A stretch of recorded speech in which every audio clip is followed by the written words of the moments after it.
মুমিনের কলব আল্লাহর আরশ, কথাটা কতটুকু কোরআন সুন্নাহ ভিত্তিক?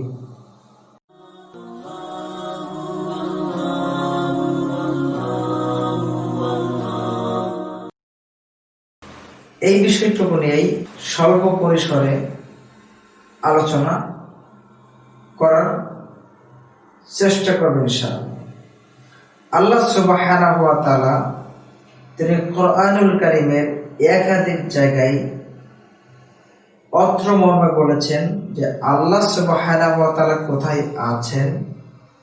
আল্লাহ সুবহানাহু ওয়া তাআলা কোরআনুল কারীমের সূরা আত-তাহার মধ্যে বলেছেন,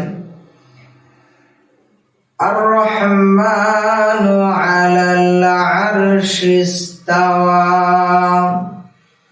আল্লাহ সুবহানাহু ওয়া তাআলা বলেন, রহমান তিনি যিনি আলাল আরশি ইস্তাওয়া, আরশের উপরে তিনি উপবিষ্ট হয়েছেন, অর্থাৎ আরশের উপরে তিনি উপবিষ্ট হয়ে আছেন।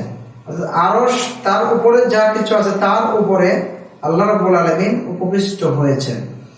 তাহলে আল্লাহ একাধিক আয়াতে যখন বলেছেন আরশের উপরে আছেন, কিন্তু আমাদের সমাজে যে কথা চালু আছে, কলবুল মুমিন নে আরশুল্লাহ, মুমিনের অন্তর আল্লাহ আরশ, নাউজুবিল্লাহ।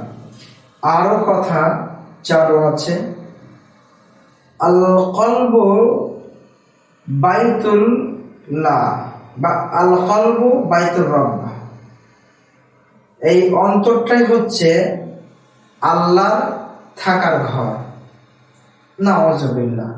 তো এইভাবে যে সকল কথাগুলা আমাদের সমাজে চালু আছে যে কলবুল মুমিন আরশুল্লাহ,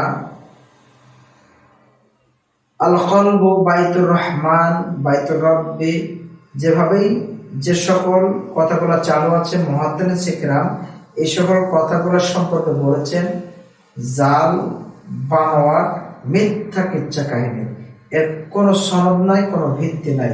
সুতরাং আশা করি স্বল্প পরিসরে আল্লাহ কোথায় আছেন বিষয়টি অনুধাবনযোগ্য বলে আশা পোষণ করছি। আসসালামু আলাইকুম ওয়া রাহমাতুল্লাহি ওয়া বারাকাতুহু।